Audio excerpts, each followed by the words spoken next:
Hi, guys. Welcome back to Schauer Thoughts with Sarah Schauer. My name is Sarah Schauer. Welcome. This is a podcast for left and right brainers, middle brainers, anyone with a mid-brain, pawns, anyone who's got some nerves. This is just any sort of nervous system. But yeah, we are here today to finish up the series on why AI will never truly replace human beings.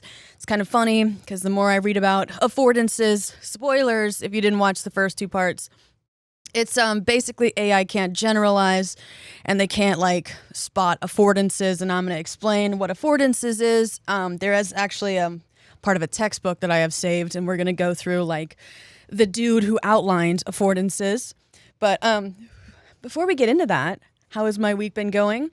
I am so excited because I have my book club starting next Sunday. There's going to be one session on Sunday, September 22nd at 10 a.m. And I created that session for my East Coast and international followers. They reached out and they're like, we cannot swing 7 p.m. on a Monday, Monday Pacific Standard Time.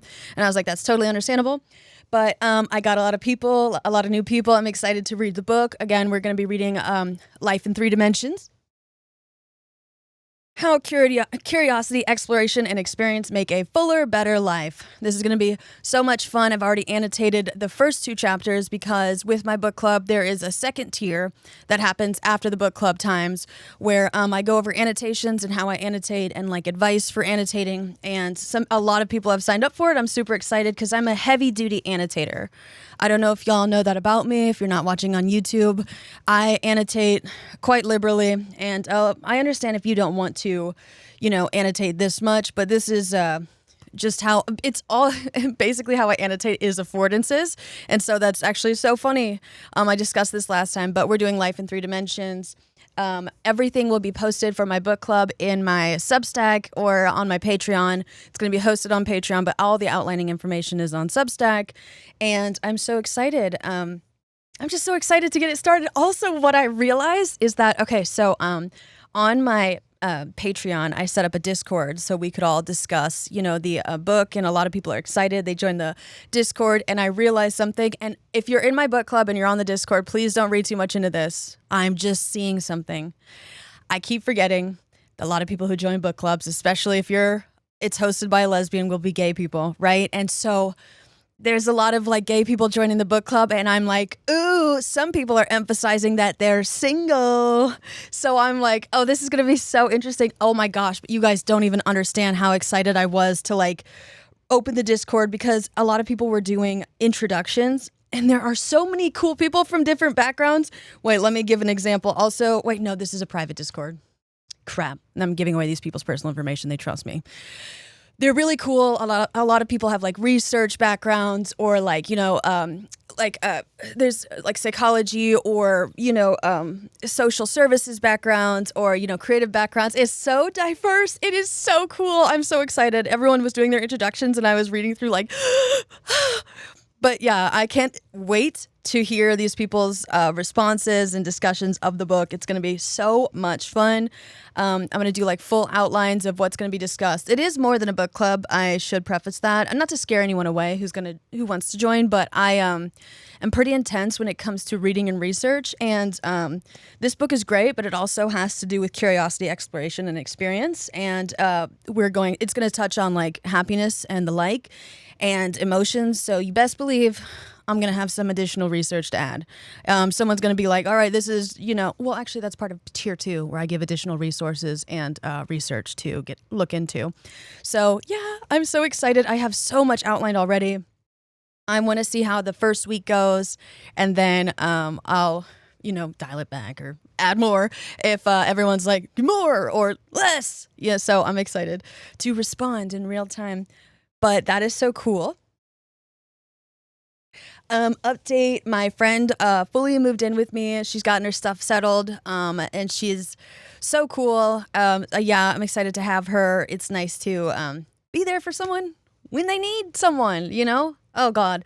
But it also, a part of the challenge is, I don't want her to feel like a guest. You know what I mean? I know she is a guest, but also, I want her to feel, safe to spread out and, have room to, just not, I want her to feel like this could be home. I mean, obviously it's not permanent, but I'm saying it's just if it's already a difficult time going on, I want it to feel like comfortable. So hopefully she's feeling comfortable.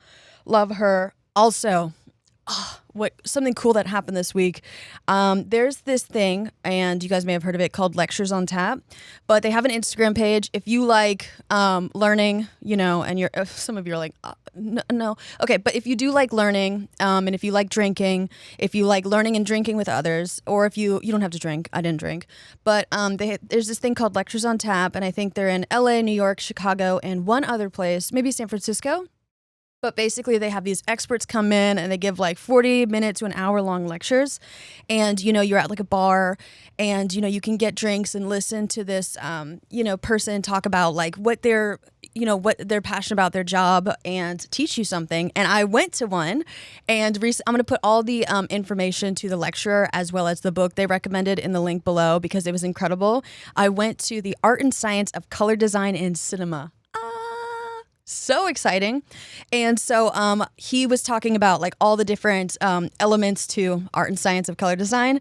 And then he went through like the history of it, like the 1980s, the first time seeing color in cinema.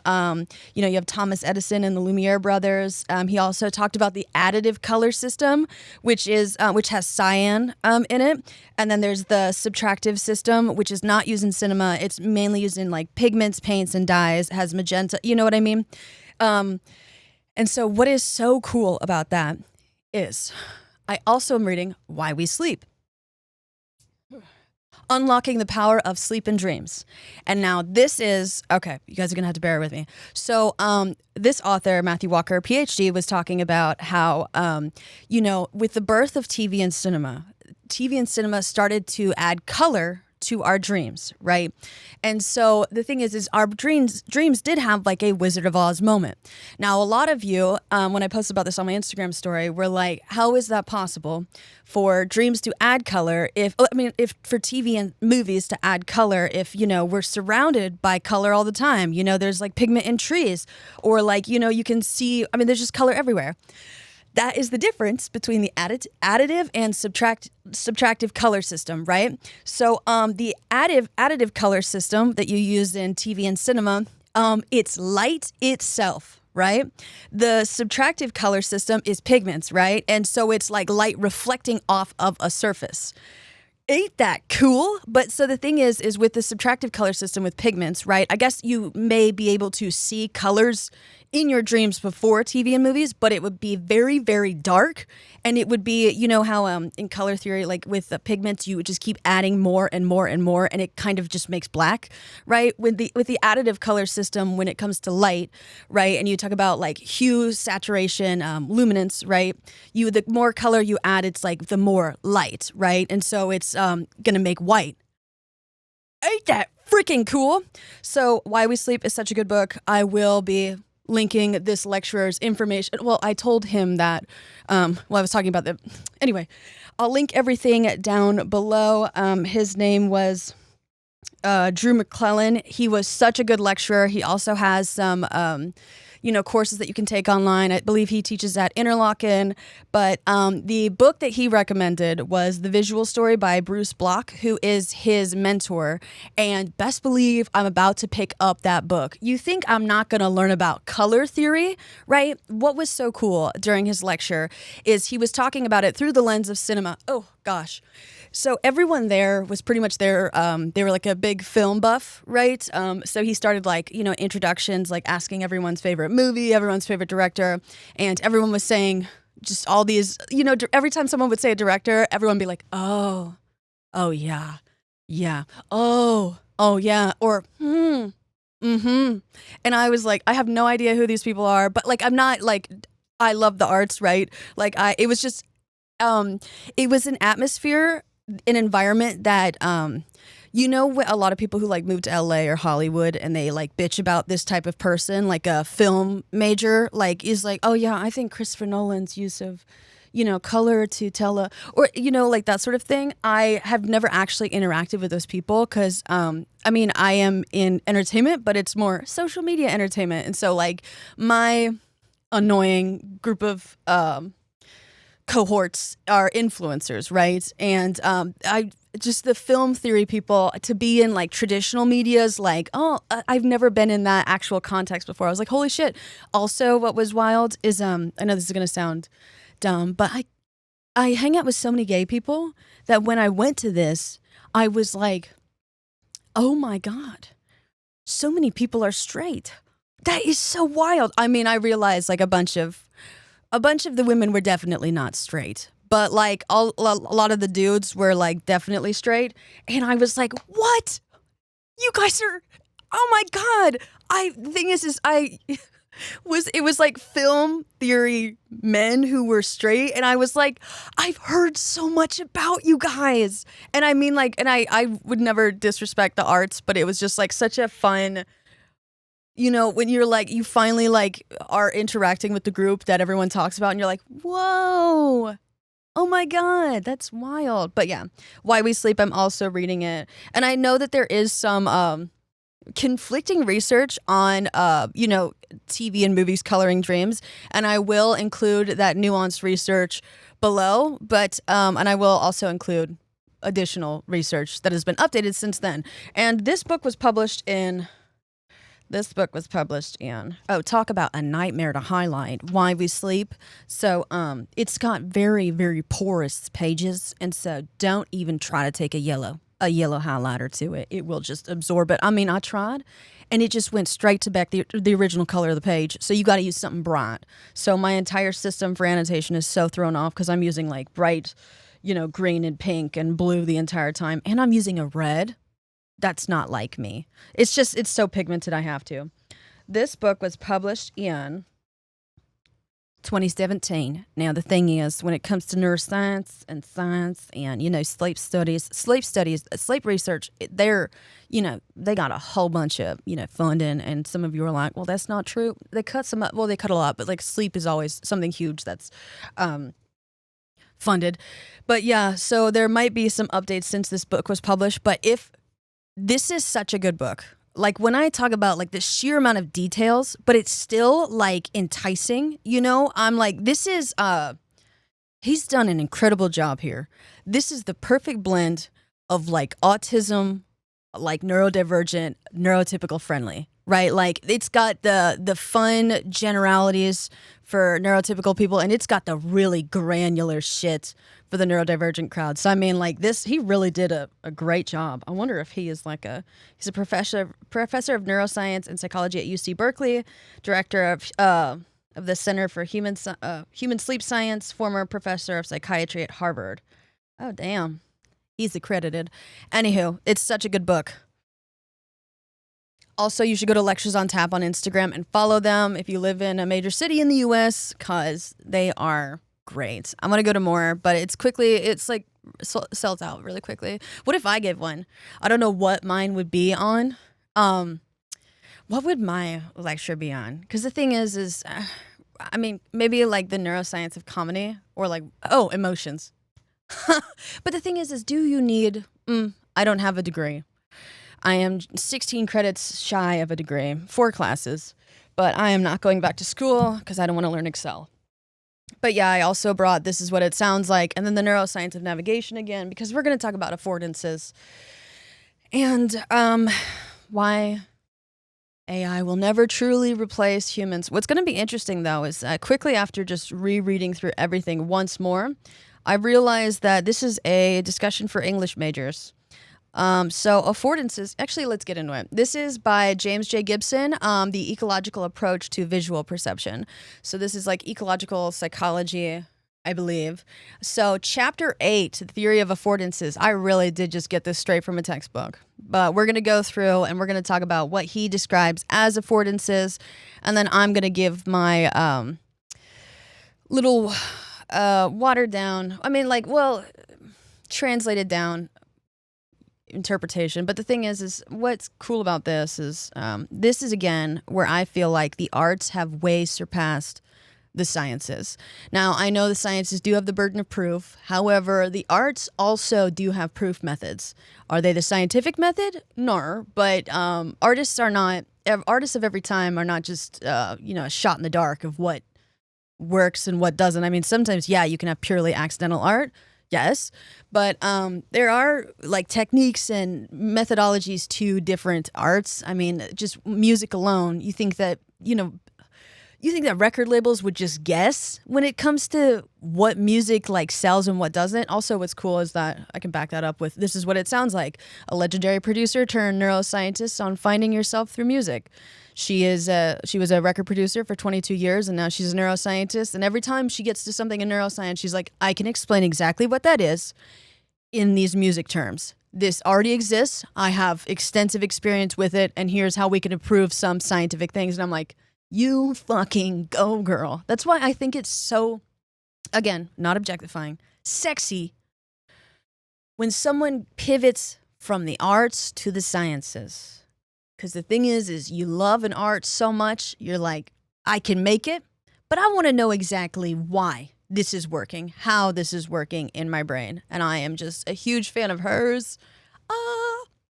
So yeah, James J. Gibson, An Ecological Approach to Visual Perception, The Theory of Affordances. Oop, I had one more point. Oh, this is going to hurt me. This is going to hurt me. I'll let it hurt. So be warned, guys, in about 5 minutes time, when I remember what I wanted to talk about, I will kind of, so please don't freak out. Okay, the theory of affordances. I have described the environment as the surfaces that separate substances from the medium in which the animals live. But I have also described what the environment affords animals, mentioning the terrain, shelters, water, fire, objects, tools, other animals, and human displays. How do we go from surfaces to affordances? And if there is information in light for the perception of surfaces, is there information for the perception of what they can afford, of what they afford? Perhaps the composition and layout of surfaces constitute what they afford. If so, to perceive them is to perceive what they afford. This is a radical hypothesis, for it implies that the, quote, values and, quote, meanings of things in the environment can be directly perceived. Moreover, it would explain the sense in which values and meanings are external to the perceiver. The affordances of the environment are what it offers the animal, what it provides or furnishes, either for good or ill. The verb to afford is found in the dictionary, but the noun affordance is not. I have made it up.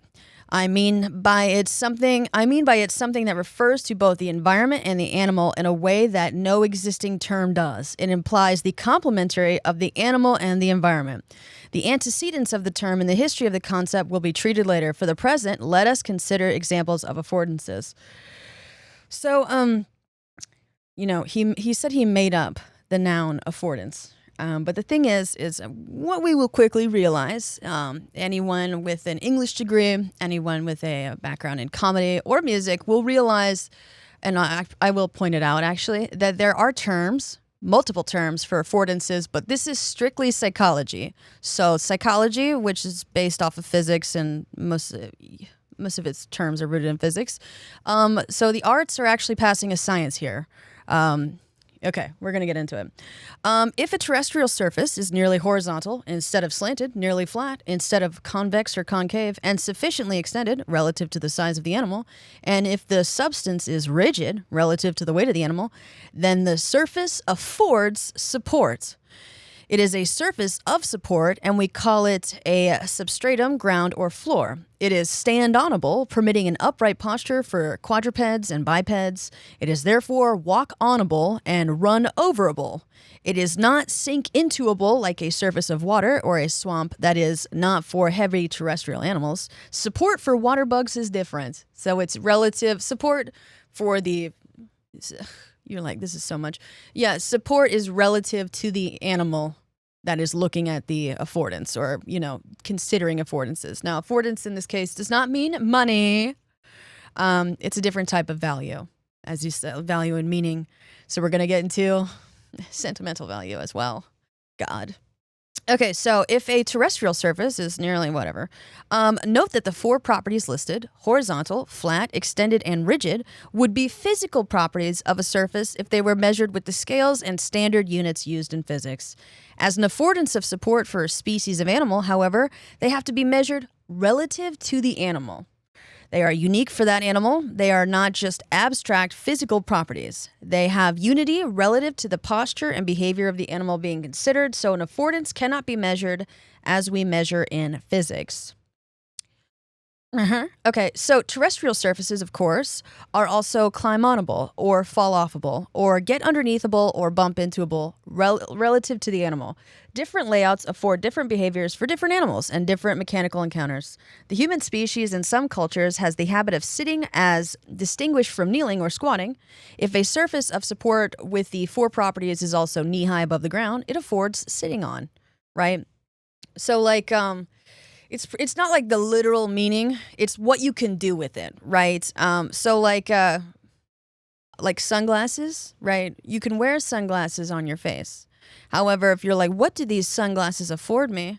I could put them on top of a whole bunch of papers on a desk, and now they're a paperweight. That's what I was afforded, you know? It's relative to me, you know? So I'm placing these sunglasses afforded me a paperweight. Well, if it's, yeah. So we call it a seat in general, or a stool, bench, chair, or so on in particular. It may be natural like a ledge or artificial like a couch. It may have various shapes as long as the functional layout is of that seat. The color and texture of the surface are irrelevant. Knee-high for a child is not the same as knee-high for an adult. So the affordance is relative to the size of the individual.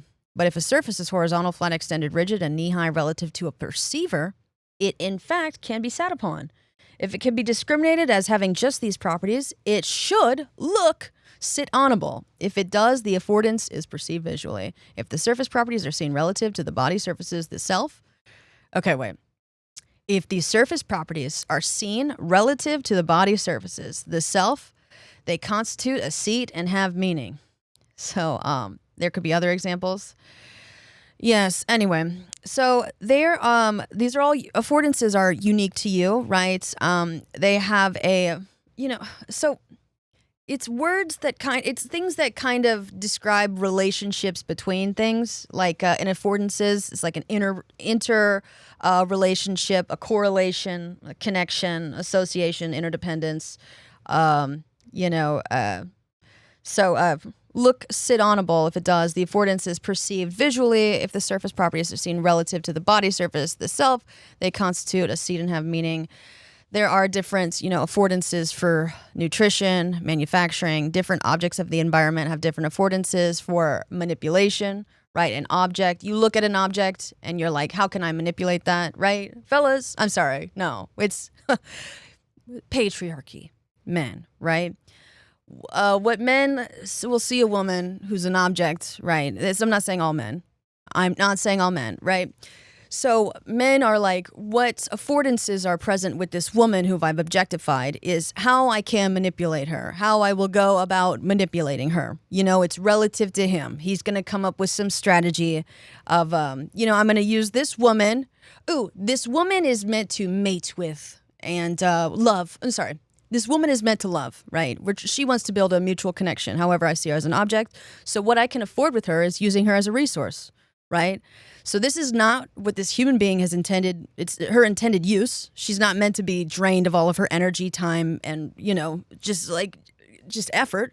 But he does, because that's what she affords him, relative to him. And then he goes on to the next woman and does the same thing, right? So that's how men look at, how can I manipulate this object to serve a purpose for me in order to help me grow and emerge. But again, women are not objects. I'm just illuminating affordances, okay? So other animals afford, above all, a rich and complex set of interactions, sexual, predatory, nurturing, fighting, playing, cooperating, and communications. So other persons afford, so when another person can afford you, comprises the whole realm of social significance for human beings. Okay. So there's I will repeat this. And if you're like, this is reading so fast, it's because I want to get to the point I want to make. And you're like, well, I want to understand what you're saying. You will understand what I'm saying when I get to the point I'm trying to make.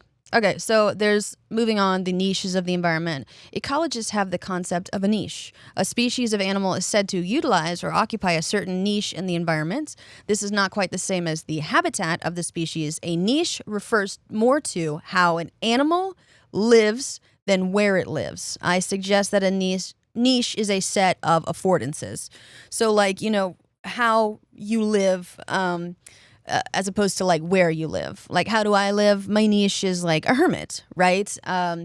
I like to stay inside. My house affords me more than just shelter. It also like is a place where I can do really obscure stretches outside of the gaze of others, where I can scream at the top of my lungs. And normally when you think of a house, you don't think, oh, is my house scream-inable? You think, is it live-inable, right? And so how I use it, right, is it shareable with others? And so what I can afford, right, is from this place is I'm sharing it with someone who's not an immediate relative that it's just looking for a place, right? It's shareable. It's whatever. The natural environment offers many ways of life, and different animals have different ways of life. The niche implies a kind of animal, and the animal implies a kind of niche. Note that complementarity of the two, but note also that the environment as a whole, with its unlimited possibilities, existed prior to animals. The physical, chemical, meteorological, and geological conditions of the surface of the earth and the pre-existence of plant life are what make animal life possible.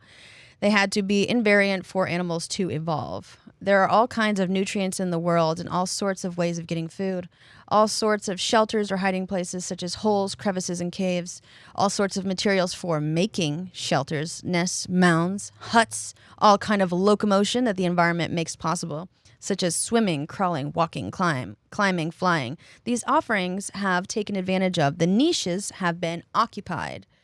But for all we know, there may be many offerings of the environment that we have not taken advantage of. That is, niche not yet occupied. So, yes, how you exist and how you move throughout a space and how you use something not for its literal intended purposes, but how maybe you've reused it, repurposed it, used it, like, you know what I'm saying?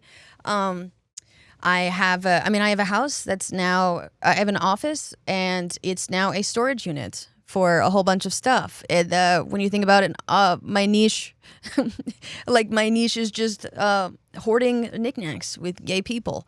Yes, so in architecture, a niche is a place that is suitable for a piece of statuary, a place into which the object fits. In ecology, a niche is a setting of environmental features that are suitable for an animal into which it fits metaphorically.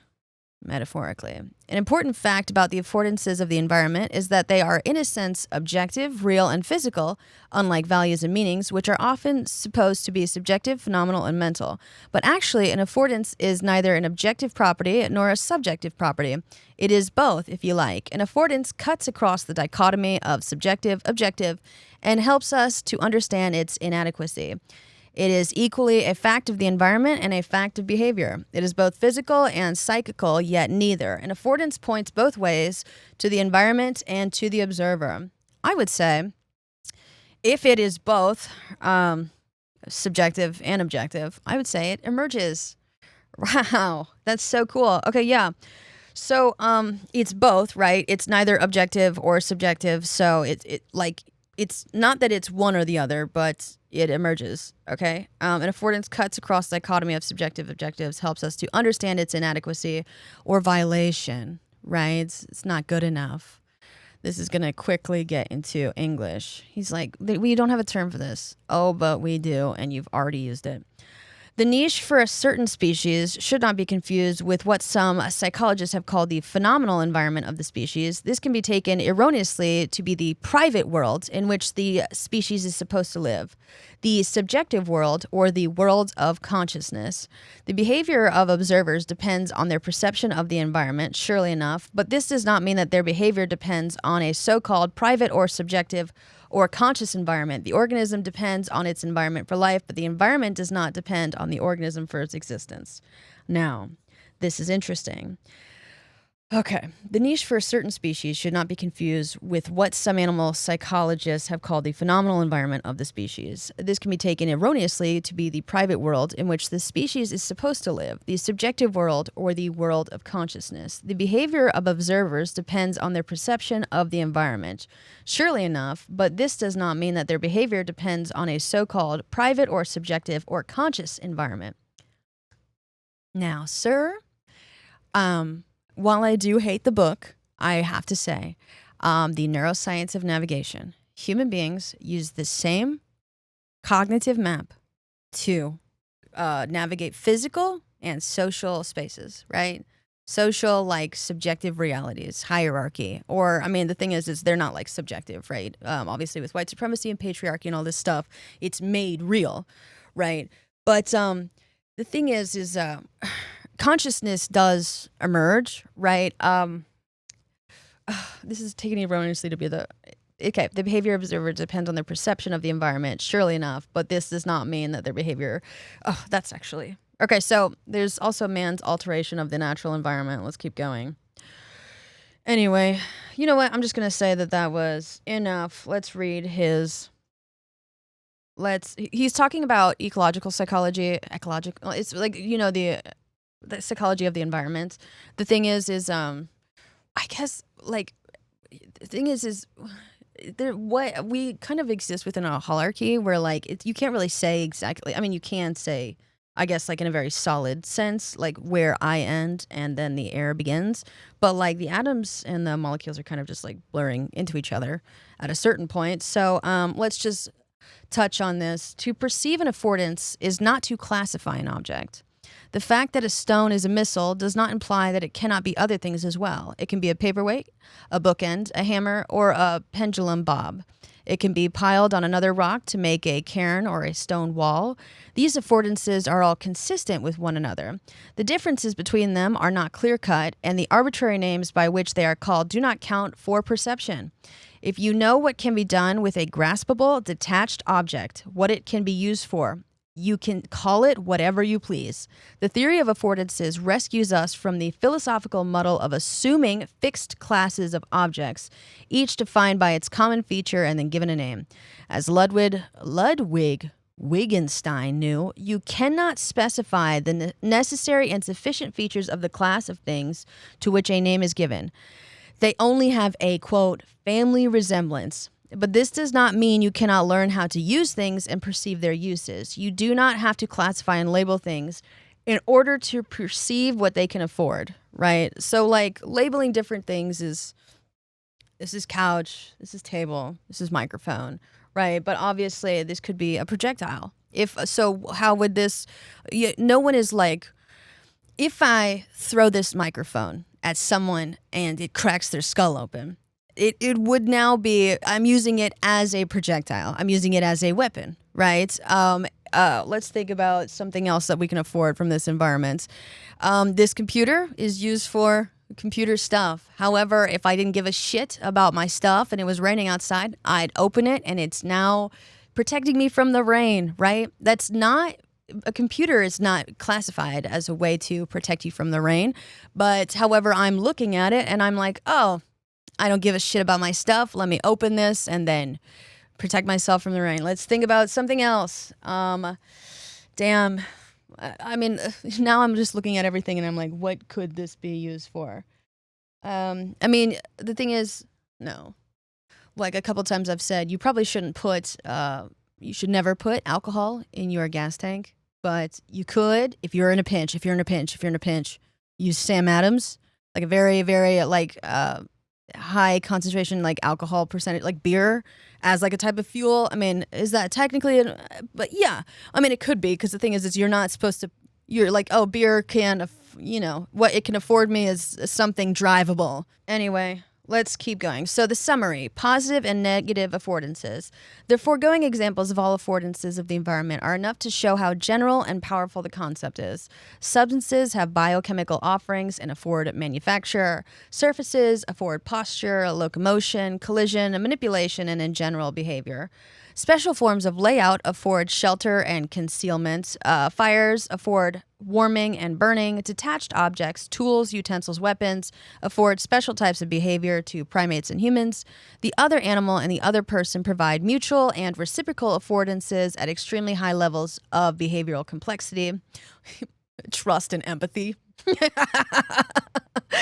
At the highest level, when vocalization becomes speech and manufactured displays become images, pictures, and writing, the affordances of human behavior are staggering.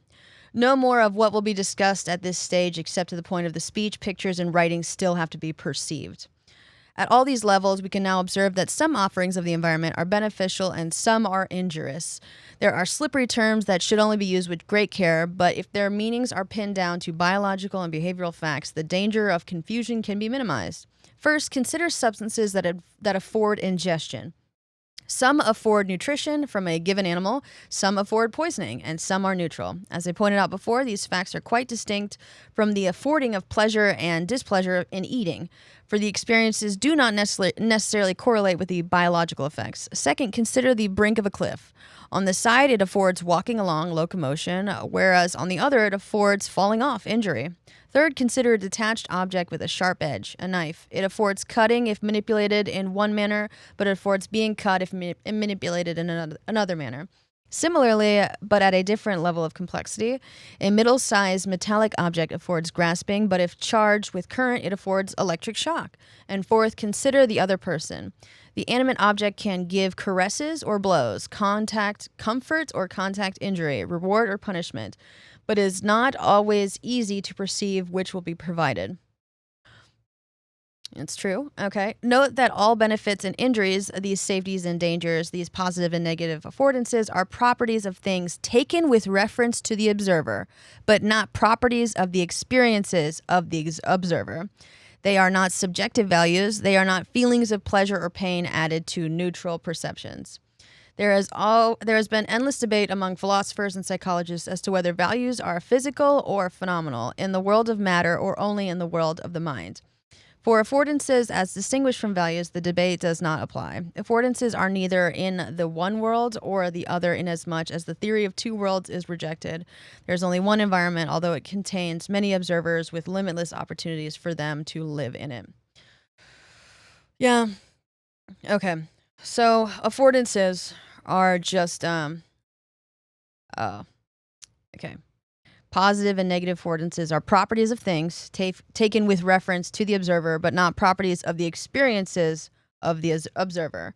So it's like it's happening in this moment, right? It's emerging, like I talked about in the way beginning. If you've been here, like an emergent property, where it's like two things come together and then they create something simultaneously. A lot of people talk about an example is a lot of people talk about going 50-50 in a relationship. And what fucking pisses me off, and so I'm sorry, is that that you're talking about a cost-benefit analysis, right? And you're only touching on the first part of the cost-benefit analysis. When someone goes 50-50 with you, right, you're essentially doing a merger. Now, love is not transactional, but since these people insist on going 50-50 and framing it that way, I'm going to assume it's transactional. So when you do a cost-benefit analysis, right, for a merger, if you guys both go 50-50, that means that the benefits, for this to be mutually beneficial, right, for something genuinely new, novel to emerge from this merger, right? If you're both going to go 50-50, you're going to split the cost, right? And what are the benefits going to outweigh the costs, right? We're all touching on the cost. All right, you cover 50%, you cover 50%. Now, when you do a cost-benefit analysis, you do also have to consider the benefits, right? So if you guys both go 50-50, will the benefits outweigh the costs? Not for one person or the other. If you two go 50-50 and you're looking at the benefits of being in a relationship, merging, right? Emerging brand new. Will both of you simultaneously benefit more than it's going to cost you? If one person loses out, if the other person gains more, right? Do not merge with that person, right? Oh, you're going to not benefit as much as if you just stayed by yourself, right? The benefits outweigh the costs with you two simultaneously. Then go ahead. Go 50-50 with this person. However, if you know that one person is going to excel and the other one declines, right? Do not merge with this person, okay? And the thing is a lot of people, they view relationship through the lens of need, right? It's give take, right? So someone is like, oh, I need something that you have, and that's where you enter codependency. However, when you have two people entering a relationship with things that they can give, right? And so if they're both giving, right, then something else will grow from it, right? Something will emerge, okay? So how you exist within the environment and how you interact, the association with the other, right? If you're both, giving affordances and there's affordances everywhere and you guys can spot like creative opportunities and, connect dots and you guys are both like growing and continuously pursuing, right? And you're building, then yeah, the relationship's going to work out. If it's a give-take situation, if it's you both have to want each other continuously. If you just need each other, then you will stagnate. And then, someone's going to get the life sucked out of them. But yeah, so we're going to talk about affordance. So basically, affordances are what AI can't do. It's the gist, it's the generalization, it's the connection, association relative to the observer, properties of things taken with reference to an observer. So I'm going to talk about, there are other words that describe the relationships between things.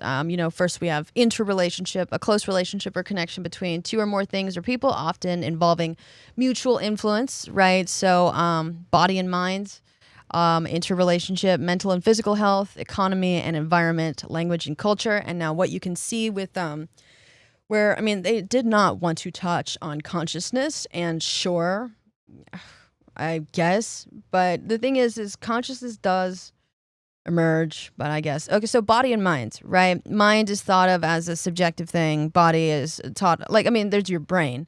But mind is like the inner mechanisms of my mind are an enigma, right? Mind is thought of as like subjective, like body and mind.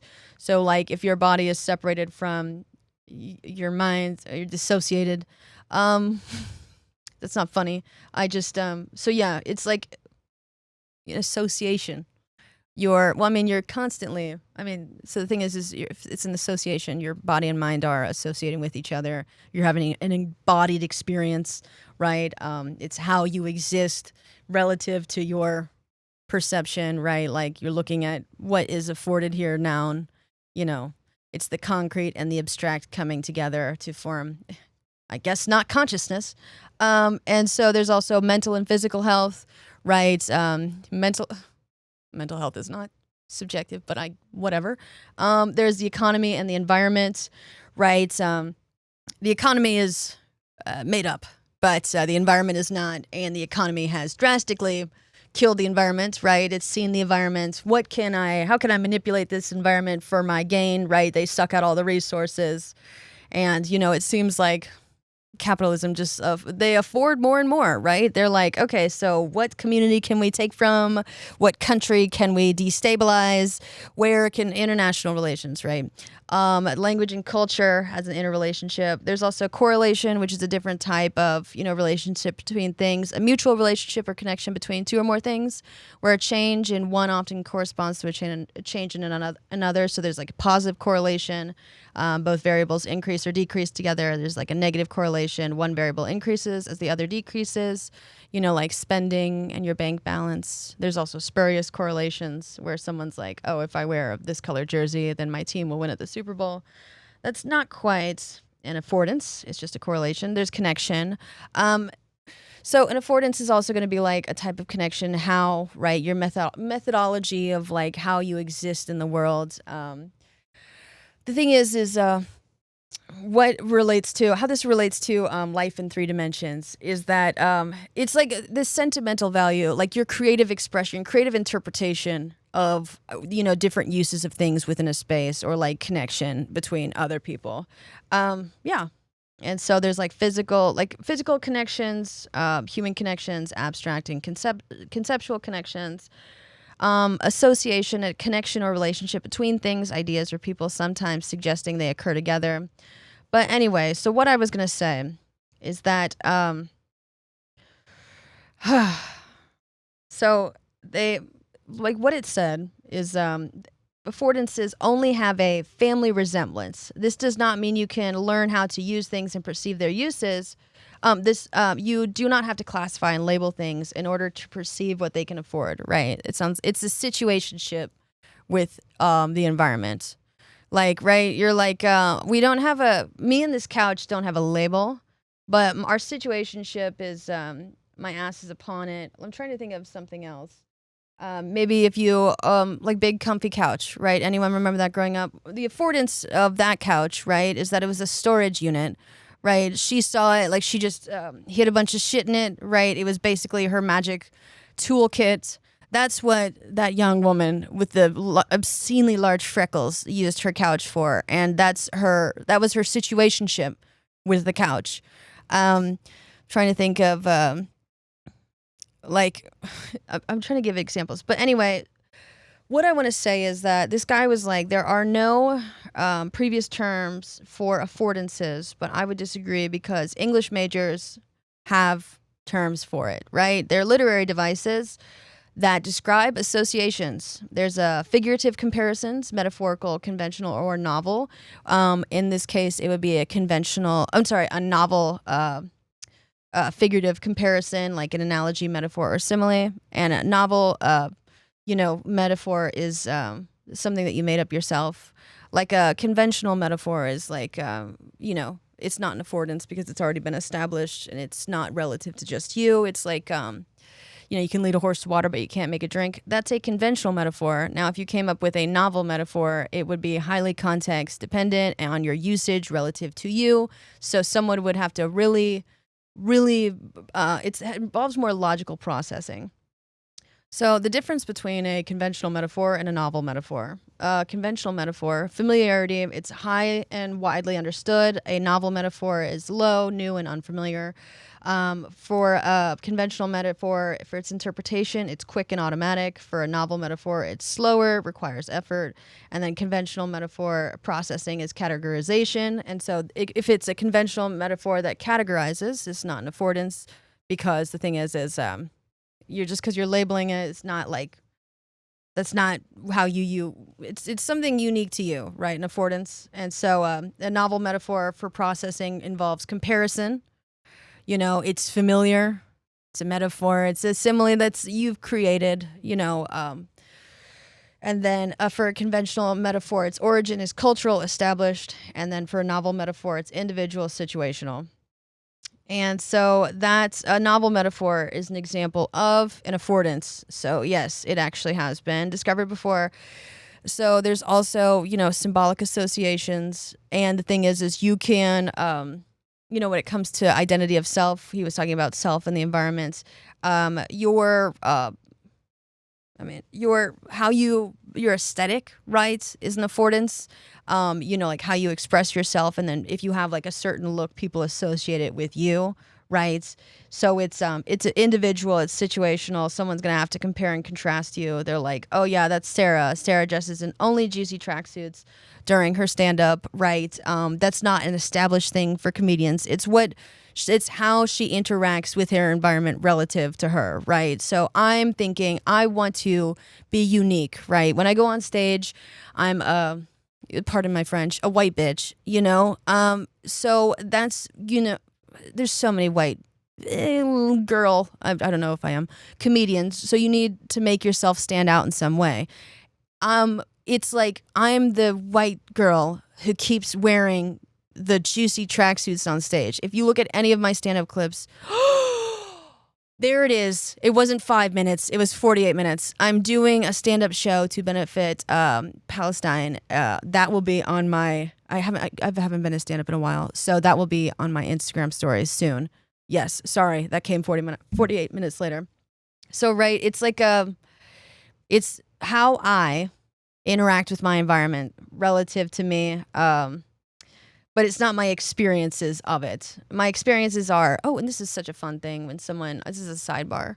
Whenever someone talks about like shit talks your lived experiences, a great thing to know is synonyms. So lived experiences are basically like your statistics, right? Your lived experiences are like what works for you, what hasn't, what historically. It's a lot of frequency, a lot of patterns. And so when people shit talk lived experiences, that's like shit talking like statistics. So next time someone's like, I don't need to factor in, your lived experiences to decide if I'd like to do something with you or try to, that would be like someone saying, when I pitch a business idea, I don't need stats, right? Or when I pitch a business concept, if you don't have analytics going into a business, then you're actually a doofus. You're an idiot. So yeah, your lived experiences are your stats. So yeah. Anyway, that's just a sidebar. Back to this.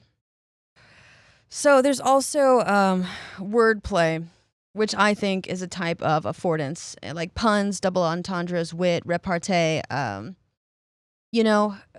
like the thing is wit, right? Is like it's a turn of phrase, right? It's like when it comes to affordances for the arts, right? I guess you could say that. I mean, for English majors listening to this.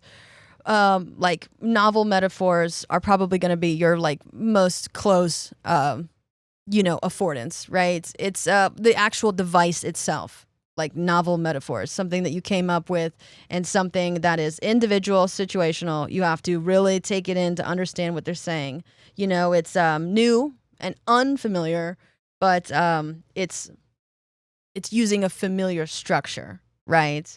It's not yes. Hopefully this is making sense to you guys. But I did want to touch on, so that's what, the thing is everything in the brain is linked by association. So what I'm saying is if you want to learn how to, build affordances, like the thing that AI can't do, right? It can't build affordances, which is basically like, emergent thing, the association that's relative to you. Just play like association games, like anything with charades. Anything word association games. You could honestly just look up synonyms. Because the thing is like, for example, if you think of lived experiences, like what can lived experiences afford you? Statistics, like the thing is a lot of people like look at your lived experiences. I mean, it's just like most people, when they look at their lived experiences, they're like, oh, I'm just going to treasure them, or I'm going to avoid that next time. However, you can also go through and be like, oh my gosh, here's a behavioral pattern. And here's a behavioral, like, and then you could use it and be like, okay, so for example, right? A lot of physicists, they're like, what can I afford? Right? When it comes to opportunities for exploring hobbies, like how would I exist in my environment relative to me? That would be my niche. And like I've said a million times, is physics is like basically what is magic is physics. It's physics in misdirection, which is like psychology. And so like if you have a background in physics and you're like, what can I afford? Like when it comes to like hobbies, how can I, navigate an environment that's positive, right? Enriches my life relative to me is go the magic route. You already know like how magnets work and how like things explode and light and sound. That's it's how you can use physics, right? For some positive things. You associate it, right? It's the parallel you set up. So there's examples of some association word development. So word association games involve players saying words linked to a starting word or theme, promoting creativity, memory, and vocabulary development, right? And so the thing is like it says with affordances, it's just like manipulation of an object, right? So how you orient yourself. So like if you think of, maybe a word. Here, let me look up. Association, synonym. Okay. So if you think about how things in your brain are linked, right? Everything is linked by association. Synonyms are going to be the most obvious route, right? And so association, synonyms, alliance, consortium, coalition, union, league, guild, syndicate, corporation, federation, confederation, right? And so the thing is those are not exactly one-to-ones. However, if you think about the orientation in your brain, right? The meaning of a word, if you go from like association to alliance, right? Like this is a group of people that are allied. So you add a turn, a pivot, right? And so like if you start doing that, like synonyms are a huge thing. If you start doing that with a whole bunch of words, I love looking up the synonyms for things, right? And so like experience could turn to, your record, right? And so like that is experience and record do share a similar, like, if you look at them from a distance, right, they could mean the same thing. However, it gets nuanced, right? And so you're afforded, like there's a different direction you could take it. and it's how you navigate this space relative to you. I mean, the thing is anyone can, go from association to alliance, right? Because it's in the dictionary. But if you want to turn a phrase, right? If you want to word play, you want to create a metaphor, you want to create a simile, right? The simplest way to construct different associations, different turns, right, is going to be starting with synonyms and definitions, okay? Especially anything, this is going to sound so dumb, but puns, dad jokes. A joke exploiting, manipulating the different possible meanings of a word, or the fact that there are words which sound alike but have different meanings. Word play, right? Double entendre, double meaning, innuendo, witticism, right? Wits. And so the thing is it's like when you first glance at a word and you're like, okay, I'm not going to take in this literal meaning. How can I transform it into something else? Like bum bum. That's how you navigate this word. And so if you want to build out your navigational abilities, right? If you want your brain to be connecting a whole bunch of points, start with individual words in whatever your language is. And then just build out your vocab. And then there's going to be like different combinations of things in different routes. And now you're going to come up with a new novel sentence, right? Okay, so here are some classic word association games. The chain game. Start with one player saying a word, continue the game by having each subsequent player say a word that relates to the word that came before it. Rules: to keep the game fast-paced, like a time limit for responding and a ban on repeated words are common. And so you can see this with different types of method acting or like improv, right? Or sometimes you can do like an improv game where you have to ask each other a question. You can only reply with a question, It's an unnatural way of speaking, but what commonly links it is the question, right? And so you just keep flipping it back and forth until something unusual comes about, okay? There's also group-based and theme games. There's mind mapping. Start with a central topic on a board and have players brainstorm all related words. This is excellent for eliciting prior knowledge and expanding vocabulary, especially for English language learners. There's also team word association. One word is given to the entire team, and they must brainstorm as many related words as possible in a set amount of time. There's also what's the topic. A category is provided, and players must think of words within the specific category. And then there's educational uses, vocabulary building. Word association is a valuable tool for introducing and reinforcing new vocabulary, as it helps connect new words with existing knowledge, right? Everything in your brain. So the thing is what AI can't do is it can't make these associations. It can't move, right? It can't, it's not actually existing in the outside world, right? And most things are learned through experience, your stats, okay? And so like if you want to build up experience, get experience on things, on learning things, on vocabulary, right? Just synonyms alone. And so then now when you're going throughout the world and you're looking at the possible combinations of how you could exist, right?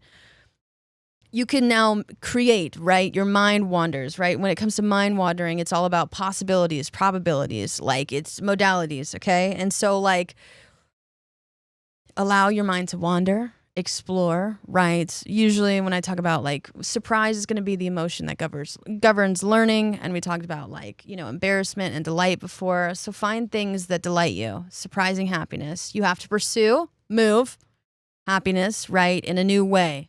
You're going to have to make left turns, right turns. You cannot don't use the literal meaning of things. I mean, you can, but wordplay, pun, wits is going to be like your generalizations. I mean, not generalizations, but like those things are going to be what AI can't do. AI is going to be like it's just going to be a bunch of people from Silicon Valley just being like, this is funny. When woman falls on ground, we all laugh. And then that's what AI thinks is funny. So yeah, hopefully that explained. So the thing is there are words for it. It's just a novel metaphor, an analogy, a metaphor, simile, a joke, right? If you came up with a joke, an art piece, right? If most art is An affordance, right? You look at all the stuff. The thing, like drag, right, is an affordance, right? I'm not going to say that men shouldn't be wearing, like I'm saying, like you construct like an entire cosplay out of shit from around your house, right? You're gluing on trinkets from like beaded curtains to make hair, right? You did that. It's constructing, it's building, it's using things for its not intended purposes, whether it be words or physical objects or concepts. Something emerges from how you associate different things, and then your like creative use for it. And the thing is this is going to be wondering, right? Awestruck, like discovery, creativity. This is why the scientists should have consulted artists when they did this, is because most artists are wondering, they're awe. And the thing is scientists, there's also a book that I read, the art and science, it's like the art of science something, and it's it's exploring, right? And oh God, this is actually reserved for my book club. Anyway, yes, wonder is happiness plus fear, and the thing is fear, and the amygdala is strongly associated with. Oh my God, should I do a part 4? I don't know. Long-term potentiation, which is long-term memory, and so the thing is we got smell and sight on the same cranial nerve connection. Not the same cranial nerves, they are just linked. And so both of them are associated with fear. And then when it goes, so it's going to be fear and happiness, and that's going to be wonder, going into the unknown by just, interests. And then linking your interests. You already have the previous links, and now you're adding more links, more associations, more possible routes. Your mind is wandering through situations and possibilities and probabilities. You're not using certain terms like I can never use that for this, or this is always for that. Those are things that are concrete, true, false, right? You need to get into like modality, like logic. I may make a part 4. But anyway, yeah, that's what AI can't do, is just associate things, internal, external world, things that are emerging between the subjective and the objective. And the thing is that's going to happen in the present. It's being present, right?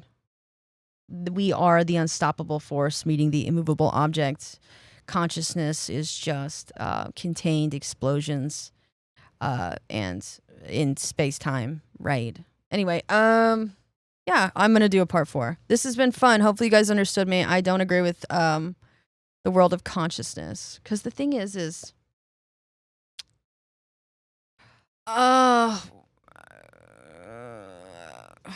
is where he has failed to do a hybrid. Okay, so I might do a part 4. Thank you guys so much for listening. Hopefully this was understood. Please join my book club. This is what AI can't do. I will probably make a part 4. Hopefully that wasn't confusing. But my artists, you'll understand. It's how you move and create in a space, emerge and grow positively, or just emerge positive or negatively relative to you. And he's like, okay, the thing is, he's like, some of these terms can't be measured in, I guess, yeah, sure, whatever. But yeah, I might make a part 4. Thank you guys so much for listening. This has been Schauer Thoughts, podcast for left and right brainers. Right now, it's left and right simultaneously emerging, right? Right being more related to expression, but not totally constrained to. Left being more logical, right? And so then logic and expression coming together to create personal experience. And that's what, but the thing is past experience is the past. So he's talking about the present moment and how you move throughout this space in the present moment and what is emerging from what you're associating with what. Like, again, anything in this room could be a weapon. And that's that's my affordances. Everything in here is a weapon to me, relative to me. So do we understand this? It's not necessarily a metaphor or simile. I mean, the thing is there's different types of metaphors and similes. Anyway, I digress. Thank you guys so much for listening. Make sure to like and subscribe on YouTube. 5 stars on Apple Podcasts, Spotify, any place you get your podcasts. And I will talk to you guys next time. Bye.